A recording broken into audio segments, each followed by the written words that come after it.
hakikat itu jika dikumpulkan ujungnya adalah ma'rifatullah, mengenal Allah Subhanahu wa ta'ala.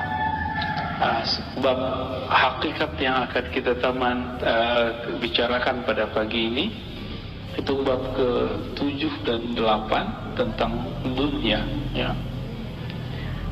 Berdasarkan surah Al-Hadid ayat 20,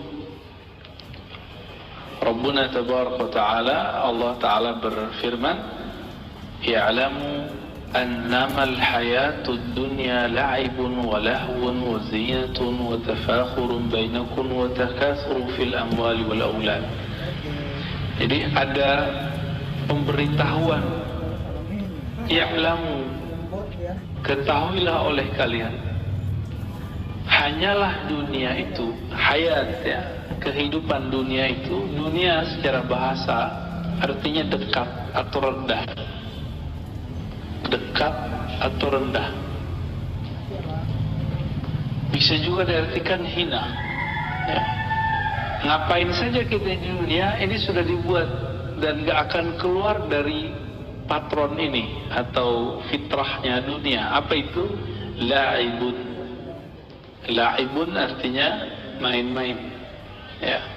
Orang main-main ada bosannya gak? Ada. Tapi asik gak di awal? Asik. Maka la'ibun ini menghasilkan kesenangan tapi tidak tenang, ya. Walahun sedang gurau, ya, gak serius. Apalagi isinya dunia.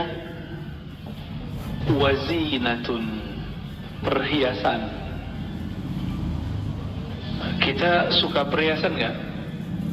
Mulai dari baju, pakaian, ya, semua. Apalagi perhiasan yang ada di tubuh, termasuk perhiasan bentuknya rumah, pernak-pernik rumah. Makanya kalau benerin rumah ada ujungnya nggak? Kayaknya ada aja kurangnya, ya. Termasuk kendaraan, sama-sama naik kendaraan, beda merek aja udah beda cara mandang. Nah, ini zina, bisa disebut style, ya. Dunia itu gaya-gayaan aja, ya. Dunia itu orang berlomba untuk gaya-gayaan.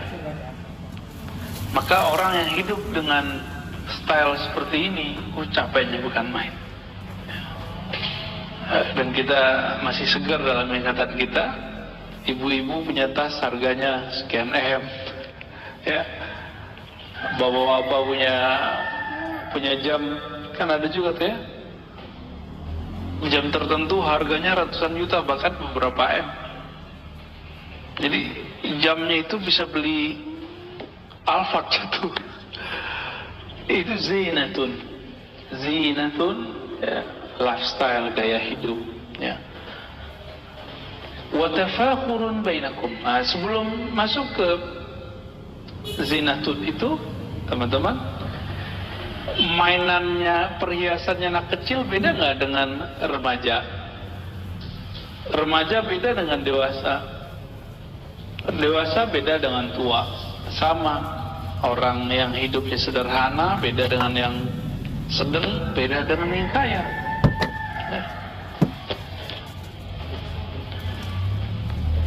Kalau anak kecil bilang duit banyak, itu berapa biasanya?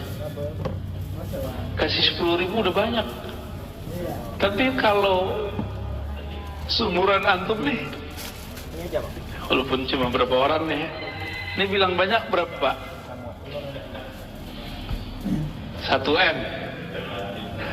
Pokoknya nggak puas juga di 1 M, ya. Maunya di 10 M, ya. Ya.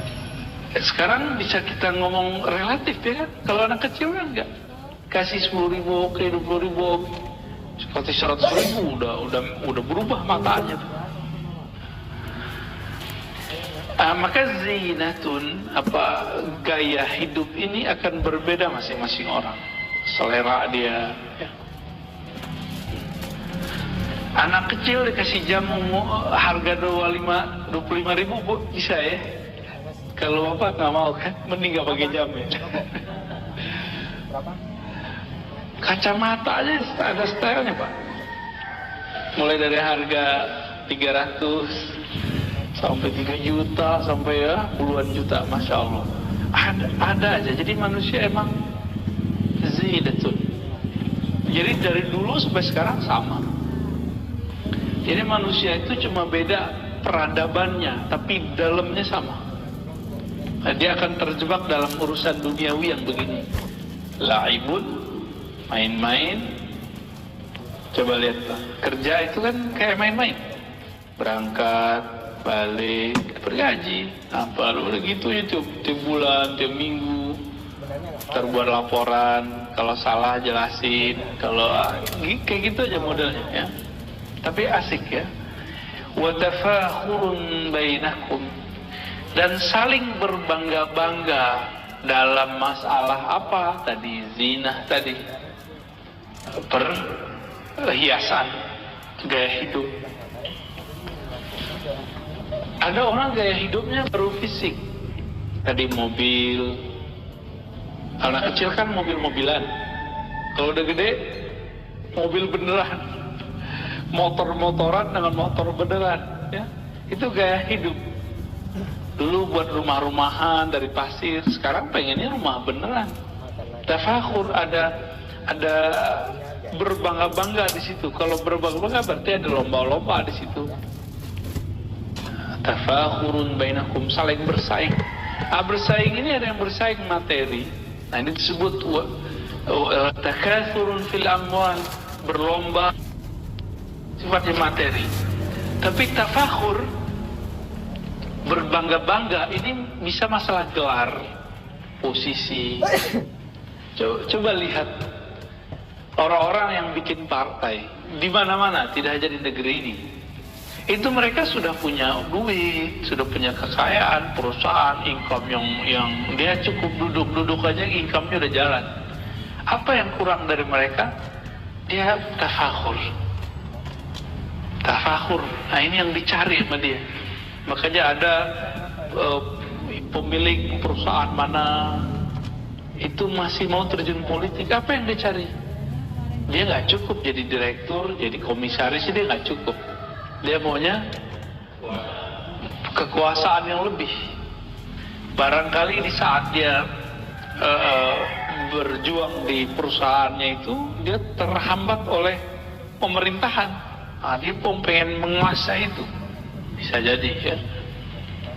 Nggak jauh dari berbangga-bangga ya. Ini Indonesia ini demokrasinya kebablasan benar.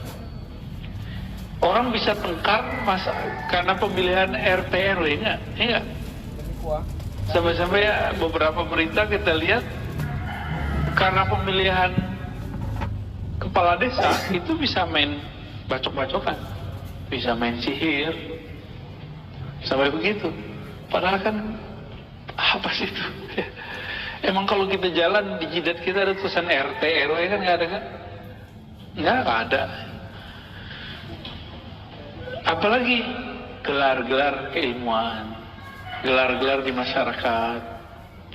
Maka gelar keilmuan seperti sarjana, SAG, sarjana alam gaib ya, SH, sarjana hukum. Itu semua tafakhur. Ada orang yang mau cari gelar keagamaan, Pak Haji. Malu-maluin Pak Haji sekarang itu, mohon maaf ya. Pak Haji zaman dulu minimal 6 bulan di tanah haram. Itu mereka ngaji dulu di sana, pulang-pulang sudah bisa baca Arab, bisa ngomong Arab. Pak Haji sekarang cuma 40 hari, itu pun ngeluhnya nggak tanggung-tanggung. Haji belum tentu mabrur, udah menyebut dirinya Pak Haji, Bu Haji. Tafakhur. Nanti dapat nggak? Dapat. Paling nanti dia dipanggil Pak Haji, Bu Haja. Belum lagi nanti gelar doktor, kiai, itu semuanya tafakhur. Maka jangan heran, ada pernah suatu masa di negeri kita branding ustadz tertentu supaya disebut kiai, dia buat pesantren-pesantren semu. Biar nanti kalau disebut profilnya pimpinan pondok A, padahal bukan dia ngajar, nggak pernah ngajar, orang aja ditaruh di situ. Beda sama kiai-kiai kita yang dulu. Dulu kiai itu bukan bikin bangunan dulu. Kiai itu bikin spiritnya bangunan. Ngapain orang di pesantren? Ruhnya pesantren ngapain? Ta'lim. Kalau ta'lim berarti ada mu'alim, ada guru, ada murid. Tadi ada ta'lim, ada 3 ya. Apalagi bangunan nyusul. Bangunan nyusul itu. Ini mohon maaf juga nih, banyak orang-orang yang sudah sukses secara harta, materi. Mau beli pesantren, silakan beli. Mau bikin pesantren, silakan bikin. Tapi yang ngerti ruhnya pesantren siapa? Ya kiai.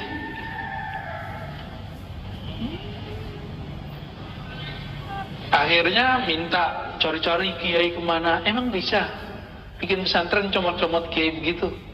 Nggak akan bisa. Lihat nanti hasilnya apa. Pesantren, kiainya dicomot dari mana? Itu si pemilik, owner, itu ngerasa dia berhak ngatur-ngatur. Apa yang terjadi? Si kiai nggak nyaman, pasti ganti. Begitulah nanti. Maka para kiai jangan mau juga diatur-atur. Kita kan kalau ta'lim udah ada kurikulumnya, udah ada agendanya. Yang ngerti urusan pesantren ya kiai. Seharusnya dibagi-bagi tugas. Kalau ta'lim, spirit pesantren, nah ini kiai yang ngurus. Nah Pak Kiai untuk manajemen pembangunan biar saya yang urus, gitu. Akhirnya dia memandang kiainya tetap gurunya. Kalau enggak ada yang megang kiai itu karyawan. Ini hati-hati nih. Ini suul adabnya orang berduit, mentang-mentang berduit bisa gaji orang. Ini hati-hati. Kiai kita dari dulu nggak pernah begitu. Ya, masyaikh kita ngajar dari 1 orang, 2 orang, 3 orang, nggak digaji dia, malah dia yang ngasih duit. Belakangan karena beliau sudah nggak sanggup, baru kemudian murid-muridnya inisiatif, yuk kita buat SPP yuk, gitu. Itu belakangan, ya. Jadi kalau di antara kita ada yang diberi kelebihan harta, berjuanglah bersama kiai, tetap hargai dia, ya. Jadikan dia sebagai guru kita, beneran guru. Ya. Baik. Semoga banyak yang tersungging ya. Wa takasur fil amwal wal aulad, berbangga-bangga terhadap harta dan anak. Nah, makanya Bapak, Ibu, Saudara yang karena Allah yang sudah punya anak, mulai dari anaknya kecil bisa berdiri itu diomongin aja ya. Ngomongin anak. Dari zaman dulu Nabi Adam sampai sekarang orang ngomongin anak. Jadi memang salah satu sifat manusiawi adalah di dunia ini itu berbangga-bangga dengan anak, apalagi anaknya kalau sekolah juara, dapat prestasi, itu ceritain tuh. Ya. Baik. Ini Al-Qur'annya teman-teman. Masih ada 1 ayat lagi. Ya. 16. Wa mal hayatud dunya. Ya. Di ujung surah Al-Hadid ayat 20. Wa mal hayatud dunya illa mata'ul ghurur. Tidaklah dunia itu kehidupannya kecuali mata, kesenangan yang ghurur, yang bikin, apalagi anaknya kalau sekolah juara, dapat prestasi, itu ceritain tuh. Ya. Baik. Ini Al-Qur'annya teman-teman. Masih ada 1 ayat lagi. Ya. Wa mal hayatud dunya. Ya. Di ujung surah Al-Hadid ayat 20. Wa mal hayatud dunya illa mata'ul ghurur. Tidaklah dunia itu kehidupannya kecuali mata, kesenangan yang ghurur, yang bikin kita terpedaya. Benar ya? Gak usah jauh-jauh. dunia itu salah satu yang kita pegang sekarang, Pak. Handphone, pasangan, anak, itu bikin kita lupa nggak? Asik, ya itu deh. Ya. Wa qala an-nabiy sallallahu alaihi wasallam. Di sini agak saya harus ingetin kalau yang pakai kitab ya. Di kitabnya ada beberapa salah ketik ini. Nabi sallallahu alaihi wasallam bersabda, ini ada hadisnya dalam riwayat Imam Tirmizi, "Man kana hammud dunya."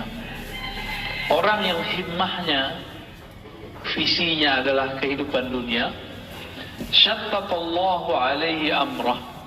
Allah akan pecah urusannya. Jadi bikin dia tidak fokus, bikin dia pikirannya kemana-mana. Coba lihat, ceknya lagi sholat. Orang yang cinta himmahnya dunia, dia sholat itu supaya rezekinya lancar. Jadi bukan karena ingin nyembah Allah. Orang-orang ini kalau dikasih ijazah sama gurunya surat Waqiah, itu surat Waqiah itu kan kalam Allah, bukan untuk dia tadaburi. Tapi niatnya cuma satu, sebagai rezekiku lancar. Dikasih wiridan sama guru, sholawat dong kamu. Dia sholawat bukan karena cinta Nabi, tapi karena dia pengen duitnya banyak. Nah ini orang-orang yang disebut syattatallahu amrah. Maka orang ini kalau zikir nggak pernah fokus, sholawat nggak pernah cinta, nggak pernah rindu. Nah, itu syattata, kolbunya dibuat nggak bisa fokus ya. Dalam urusannya jadi banyak, syattata alaihi amrah, maka urusannya jadi macam-macam, jadi ribet. Seharusnya mudah jadi ribet. Di sini tertulis wajahila faqrah. Nah, ini salah ketik ya, yang benarnya wajahila faqrah. Ini kalau di kitab saya. Baina ainai. Dan Allah kemudian menanamkan satu sifat mental yang tidak, akibat dia tadi tidak bagus hikmahnya. Mental apa? Mental kefakiran di sininya. Baina ainai, di bagian otak depannya itu yang kita sebut korteks lebih kurang ya. Itu di bagian sini itu angan-angannya jadi kayak mental miskin. Orang mental miskin gimana? Orang mental miskin gimana? Mau dia kaya, pengen dapat lebih. Maka mental miskin ini dikasih berapa aja nggak puas-puas. Ini yang kita sebut tamak. Ditamak. Maka saya sering nanya, di bulan puasa kita pernah buat kajian Mukhtasar Ihya, dan saya nanya, mungkin masih ingat, yang koruptor itu, korupsi itu orang kaya apa orang miskin? Orang kaya ya, bener. Orang miskin apa yang mau dikorupsi? Jabatan kepunya.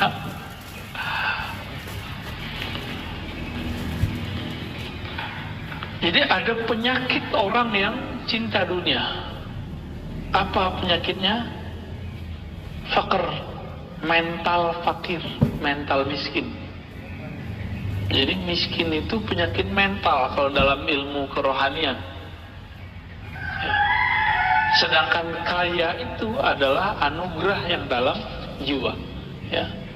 Al-ghina, ghina nafs. Kekayaan itu adalah ketika kita merasa diberi kecukupan oleh Allah.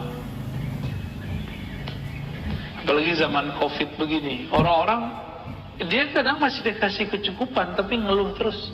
Nah, orang fakir, mohon maaf, itu suka ngeluh nggak? Suka ngeluh. Allah sudah cukupi, masih ngeluh. Takut orang lain minjem sama dia. Ya, maka dia ngeluh. Kalau nggak mau minjemin, nggak usah dipinjemin, nggak usah ngeluh-ngeluh. Ya.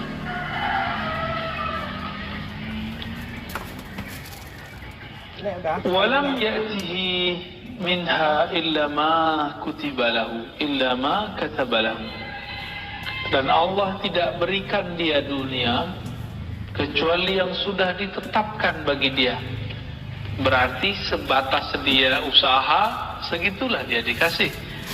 Wa man kana hammuhu al-akhirah jama'a Allahu syamlahu wa ja'ala ghinahu fi qalbihi wa atathu ad-dunya raghimah Siapa yang himmahnya, visinya akhirat, Allah jadikan, Allah kumpulkan urusannya dipermudah,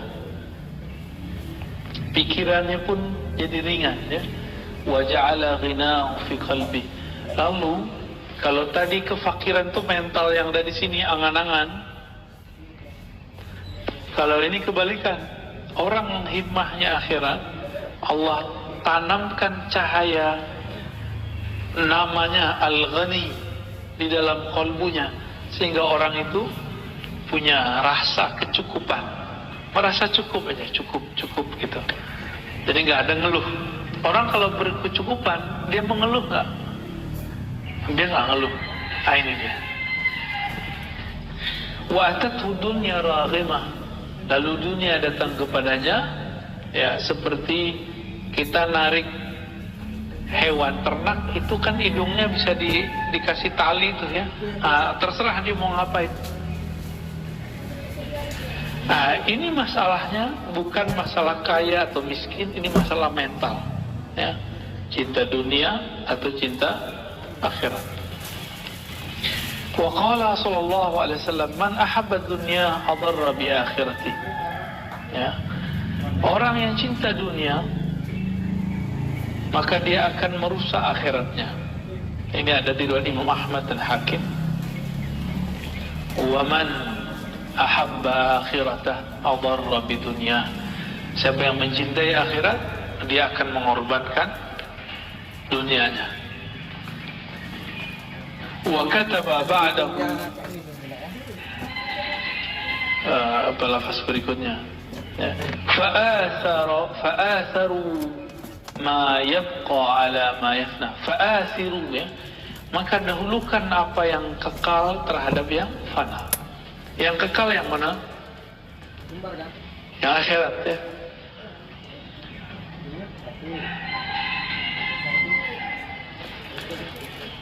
Sahabat-sahabat yang dimuliakan Allah, apa yang kekal itu? Pertama, mengenal Allah. Yang kedua, ritual menyembah Allah. Itu kekal.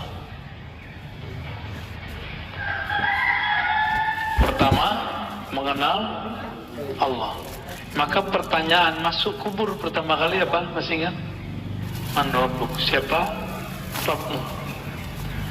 Artinya orang ketika bangun nanti di alam kubur, Bapak ini kita kalau bangun di alam kubur nanti, itu seakan-akan kita bangun tidur, nggak nyadar kalau sudah mati. Kapan sadarnya? Kalau ada mungkar nakir nanya. Kalau mungkar nakir nanya baru.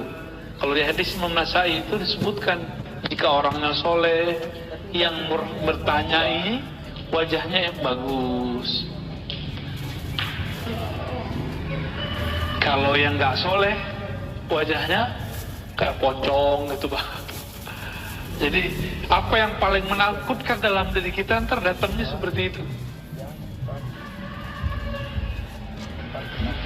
Baik.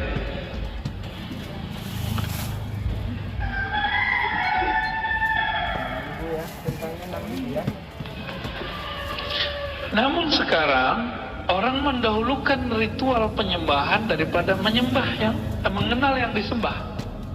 Yang pertama apa dulu dong seharusnya? Mengenal yang disembah. Itu yang Nabi ajarkan 13 tahun di Mekah. Di Madinah cuma 10 tahun lewat sedikit, itu baru diajarkan syariat. Coba berarti di situ. Anak gadis nih, jangan langsung disuruh pakai jilbab. Ajarin dulu dia mengenal Allah yang menyuruh pakai jilbab. Nanti dia akan pakai jilbab dengan senang hati. Gitu. Ya kalau dia nggak pakai itu urusan dia nanti kalau sudah dewasa kan. Kecil, jadi jangan langsung dipakai-pakain mulu. Ajarkan dulu ilmunya, siapa yang nyuruh, untuk apa gunanya. Jangan dibalik. Anak kecil jangan main suruh langsung, kan di hadisnya begitu. Kalau anak 7 bangunin, kalau 10 nggak bangun dipukul. Itu bab fikihnya, bab taklim fikihnya. Tapi di bagian lain kan ada. agar mengajarkan anak-anak ma'rifatullah. Ngajarin anak ma'rifatullah jangan yang tinggi-tinggi dulu, yang sederhana-sederhana ya. Baik. Ini tentang dunia. Ya. Lalu ada sebuah hadis ya, riwayat Imam Tirmizi juga, "Lau kanatid dunya tazinu 'inda Allahi junah ba'udha ma saqa kafiran minha qatrata ma wallahi ma dunya fil akhirah illa kama yaj'al ahadukum isba'ahu fil yammi falyanzur bima yarja." Di dunia itu kalau ditimbang di sisi Allah seperti ringannya seperti sayapnya nyamuk ya. Sehingga tidak bisa diberikan untuk orang kafir, apalagi mukmin. Wallahi, Nabi kemudian bersumpah, "Mad dunya fil akhirah," dunia sama akhirat itu. Jadi teman-teman, silakan serius membangun kebahagiaan di masa tua. Tapi ingat, kita ada masa nanti yang gak pernah tua. Ini yang harus dipikirin. Yang ada tuanya di situ. Orang di neraka umur 30-an, orang di surga umur 30-an. Dan itu abadi terus. Nah, ini yang dikatakan di hadis tadi. Dunia itu sama akhirat, kalau mau diukur nikmatnya, coba tangan kita celupin ke laut, tetesan yang nempel itu itulah dunia. Kebayang akhirat nikmatnya gimana? Gak ada ujungnya, gak ada ujungnya di akhirat itu. Itu sebabnya kita pasti merasa heran, kok ada majelis zikir yang ramai sebelum pandemi ya, ramai, orang datang dari mana-mana. Ternyata Nabi menyebutnya Raudhatul Jannah ya, Riyadul Jannah, taman-taman surga. Jika engkau melewati taman surga, maka petiklah, maka iciplah di situ. Ada perintah begitu dari Nabi Sallallahu Alaihi Wasallam. Berarti di dunia ini ada taman-taman surga. Maksudnya apa? Sayyidina Ibrahim dalam hadis yang sahih itu ngirim salam untuk umat Nabi Muhammad Sallallahu Alaihi Wasallam, lalu mengatakan, "Hai umat Muhammad, ketahuilah bahwa surga itu tanahnya subur, tetapi belum ada pepohonannya." Nyambung dengan hadis Imam Tirmizi tadi. Taman surga itu apa wahai Rasulullah? Qala hilaqul dzikr, halaqah zikir. Jadi jika ada orang berzikir di dunia, itu langsung dia nanam, Pak. Antum nih baca subhanallah, langsung ada pohon di sana. Subhanallah bihamdihi, subhanallah, langsung ada pohon tuh. Dan gedenya bukan main. Kalau kita zikir 100, teman kita 101, ya banyakkan dia. Kita 100, dia 1000, banyakkan dia. Maka mau buat kapling surga, kaplingnya dengan zikrullah. Ya. Dalam hadis itu dikatakan, Nabi Ibrahim berpesan, taman-taman surga itu diciptakan Allah dari tasbih, subhanallah, takbir, ya, tahmid, tahlil, subhanallah, alhamdulillah, wa la ilaha illallah, wallahu akbar. Cuma kita nggak lihat ya, belum lihat ya. Karena belum lihat jadi nggak yakin, karena penglihatannya pakai ini. Kita ini kenapa disebutkan sama dengan binatang ternak oleh Allah Ta'ala? Karena pandangannya cuma pakai mata ini. Kalau pandangannya kayak gini ya kalah sama kelelawar. Kelelawar jorok jauh juga bisa lihat. Bener gak? Kelelawar dalam jarak jauh udah bisa baca. Kalau cuma pakai mata ini, kita baca subhanallah nggak lihat hasilnya, makanya nggak percaya. Itulah sebabnya kenapa orang mau macet-macet ria nih sebelum pandemi, masa pandemi sama, mulai dari jam 7 sampai jam 9 itu macet di jalan. Nggak takut kena COVID. Macet-macet di MRT, di bus, orang nggak takut. Tapi untuk duduk sejenak baca la ilaha atau ketika dia antri itu dia baca subhanallah, itu kayaknya sulit nyarinya. Hari ini manusia lebih senang yang bisa terhibur telinga, maka pada pakai headset, dengerin musik terus. Ya kita nggak melarang orang dengerin hiburan. Tapi kalau seorang mukmin, hiburan basicnya apa? Menyebut nama Allah Subhanahu wa Ta'ala. Ya. Jadi kalau antum hitung nih, kita sebenarnya cinta dunia apa akhirat sih? Cinta dunia, kerja mulai dari jam 8, pulang jam 4. Betul. Itu untuk apa? Biar bisa bikin rumah, bisa beli mobil, anak-anak bisa sekolah, bisa makan enak. Itu dunia nggak tuh? Itu penting. Oke, sekarang minimal ada backup lah untuk akhirat. Pagi sebelum berangkat zikir nggak? Pulang zikir lagi nggak? Zikir di luar sholat wajib loh ya. Sholat wajib itu terlalu standar lah untuk seorang yang soleh. Ini pegang aja 2. Itu aja ya. Setelah ini riwayat-riwayatnya kurang sahih. Ada satu yang bisa dipakai. Hubbud dunya ra'su kulli khatiyah. Cinta dunia adalah awal pokok dari semua kesalahan. Itu. Kenapa ada orang di dunia ini ria? Ria itu pengen dipuji nggak? Pengen dipuji itu duniawi kan? Duniawi juga. Rusak amalnya. Allah sebut fawailul lil musallin, celaka bagi orang yang salat. Baik, bab tsamin, bab yang ke-8, fil amal, mengenai angan-angan. Ini pendek kok, jadi kita baca dikit aja.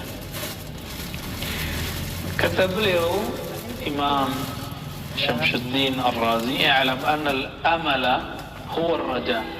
Dalam bahasa Arab ini unik. Ada amal pakai ain, ada amal pakai hamzah. Apa bedanya? Kalau amal itu aktivitas real. Kalau amal pakai a itu angan-angan doang. Jadi kerja tuh angan-angannya doang. Bukan otaknya yang bekerja, bukan angan-angan. Oke, bisa bedain? Contoh, wah saya pengen bangun rumah nih, ntar begini itu angan-angan namanya. Kalau orang kerja gimana? Kita langsung dia kerja, dia nabung, jadi. Waduh, pengen umroh nih, zaman-zaman sebelum pandemi kan ada musim. Kita setiap hari itu Indonesia 5.000 sampai 10.000 bahkan lebih orang berangkat umroh setiap hari itu. Visanya tuh sono semua tuh, hotelnya. Nah sekarang bisa dibayangkan, Saudi bisa krisis Pak Saudi sekarang. Minyak udah dikit, orang pergi umroh udah jarang, cuma di dalam aja kan. Kita masih punya beruntung Pak, kita setiap bulan, setiap beberapa bulan tertentu, itu kalau dihitung perputaran duit di negeri kita masih lumayan, 55 sampai 60%. Jadi kalaupun resesi kita masih kuat. Ekonomi mikronya ya, kalau alam ini tanya ke ahli-ahli ekonomi. Tapi secara makro udah banyak tumbang ya. Kita nyaksin lah teman-teman kita yang tutup buku, tutup perusahaan, banyak banget. Nah itu yang disebut tadi laibun walahun, ya main-main aja, ada yang naik, ada yang jatuh. Suka-suka Allah lah main Lego. Dunia ini Legonya Allah Subhanahu wa ta'ala. Apa kata beliau? Al-amala huwa ar-raja. Angan-angan itu pada dasarnya adalah harapan. Wa ta'allaqal qalbu bil baqa. Wa ta'allaqul qalbi bil baqa. Harapan-harapan angan-angan ya. Sedangkan Kolbu itu maunya bukan berharap kepada angan-angan, maunya kepada yang abadi. Faman tala amaluh istaghalla bil jam'i wa tahsil wa ghafala 'anil maut wa tarakahu nasyan mansiyah kaman ayqala anhu sabqa ila aqsa awqatil ajal. Maka orang yang sibuk dengan amal, angan-angan, kalau kolbu enggak melahirkan amal, lain lagi ceritanya. Siapa yang sibuk dengan angan-angannya, maka ujung-ujungnya hidupnya apa? Fulus. Ya semua orang butuh fulus, semua orang butuh duit. Tapi jangan jadikan itu tujuan gitu. Apa bedanya orang yang menjadikan harta itu tujuan? Kalau dia menjadikan tujuan, apa saja caranya dia harus dapat, halal atau haram. Tapi kalau orang menjadikan dunia itu bukan sebagai tujuan dia, maka dia seperlunya aja. Imam Sya'rani menyindir murid-muridnya. Apa kata Imam Sya'rani? Betapa hinanya kita, lebih hina daripada binatang buas seperti anjing, bunggu. Anjing itu kalau udah kenyang, dia tinggalin makanannya, Pak. Dia nggak pernah bawa pulang ke kandangnya terus mengatakan, ini untuk esok, saya tabung dulu Nggak ada. Itu Imam Sya'rani ngomong di kitab Al-Bahr Al-Murud Al-Minal Al-Kubra. Ya. Kalau kita gimana? Kita tabung deh. Tabung, padahal tabung belum tentu untuk kita juga, ya. Ini saya doang, ngomong doang nih Pak, mudah. Prakteknya di kita juga berat. Di saya juga berat. Ini ujian semua orang nih. Mau kiai, mau ustadz, mau dokter, nggak dokter sama aja, ya. Maka orang yang udah main di angan-angannya, apa yang terjadi? Ishtaghala bil jam'i wa tahsil. Dia sibuk nanti untuk ngumpulin sama memperoleh dunia. Dunia dia peroleh, badan sakit-sakitan, mulai sakit gula, hipertensi, jantung, wah lengkap. Pengen buat rumah gede-gede supaya anaknya itu enak tidur, tahu-tahu pas udah agak tua, anak-anak bikin rumah sendiri di luar. Sepi lah di rumah berdua. Syukur kalau masih berdua. Kalau satunya meninggal, lebih sepi lagi. Nah ini yang disebut laibun walahbun, lego. Suka-suka Allah mau diapain.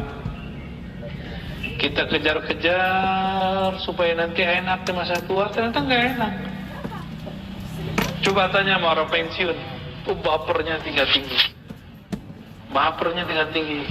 Nggak ditelepon anak, ditelepon anak nggak diangkat, itu perasaannya masya Allah. Padahal secara materi udah cukup, ya. Wa ghafala 'anil maut, dia nanti lupa daripada kematian. Wa tarakahu nasyan mansiya, ya, lalu meninggalkan mengingat maut. Al-maut, dia nanti lupa daripada kematian. Wa tarakahu nasyan mansiya, ya, lalu meninggalkan mengingat maut. Nasyan mansiya, seakan-akan dia lupa, ya. Kama aikana anhu sabqa ila aqsa awqatil ajal. Tahu-tahu lagi asik-asik nyari, kena covid, mati, ya kan? Bener ya? Ini sekarang udah banyak kan, lebih cepat penyebarannya. Lebih cepat penyebarannya, Pak. Jadi orang-orang yang sehat hari ini, kita nggak tahu kalau di dalam dirinya ada komorbid. Apa yang terjadi? Sekarang kena, besok udah meninggal. Nih, itu agak cepat nih untuk ukuran COVID, agak cepat. Masih pasang status kemarin di Facebook. Sekarang udah nggak ada, udah dikubur. Nah ini udah mulai muncul nih. Nanti ada virus mungkin lebih dahsyat dari ini. Kena mati gitu. Nauzubillah min dzalik. Nauzubillah min dzalik, ya.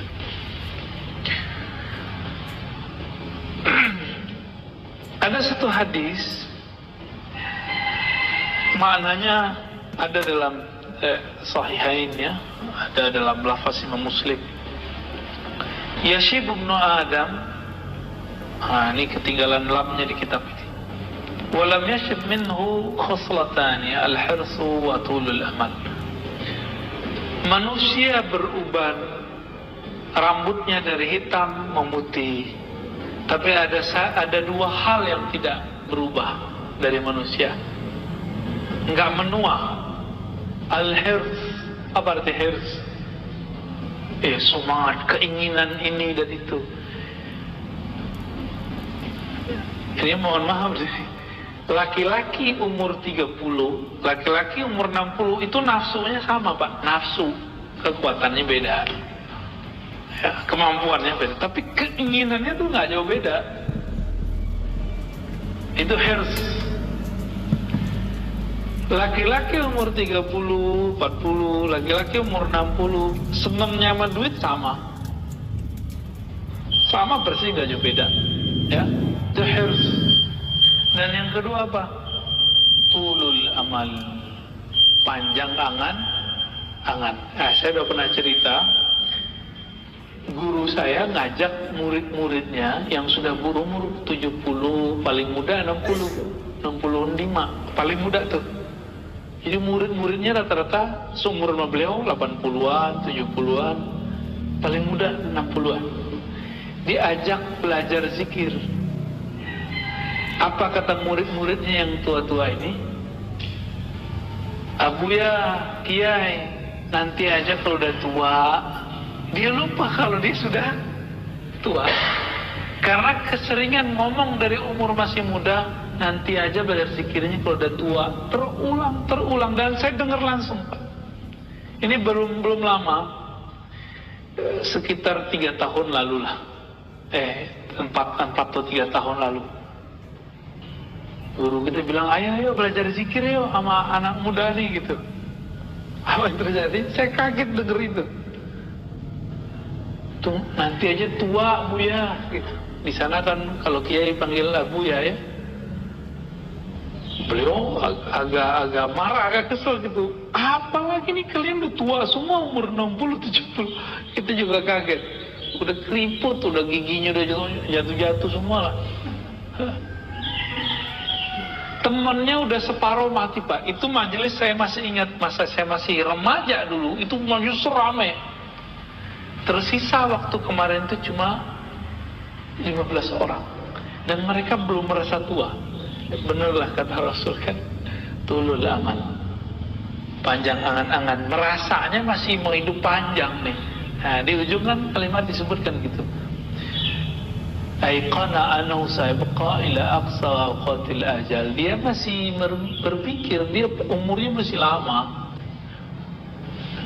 Maka Nabi SAW mengatakan, Inna akhwaf ma akhafu ala ummati al-hawa wa tul amal. Yang aku khawatirkan kepada umatku bukan miskin, bukan syirik. Nabi gak khawatir umatku kuat-kuat akidahnya. Yang khawatirkan apa? Al-hawa, keinginan hawa nafsu, wa tulul amal, dan panjang angan-angan. Maka coba mulai dilatih diri ya, puasa zahir batin. Jangan hanya puasa zahir, puasa batinnya juga. Puasa batin itu dengan cara mengurangi angan-angan. Ya. Apa kata beliau di ujung nih? Di ujung nih paling keren nih kalimatnya. Wa'alam anna qasral amali min a'azamis sa'adat. Pengen bahagia nggak? Pasti kita pengen bahagia. Cara bahagia cuma satu, pangkas angan-angan.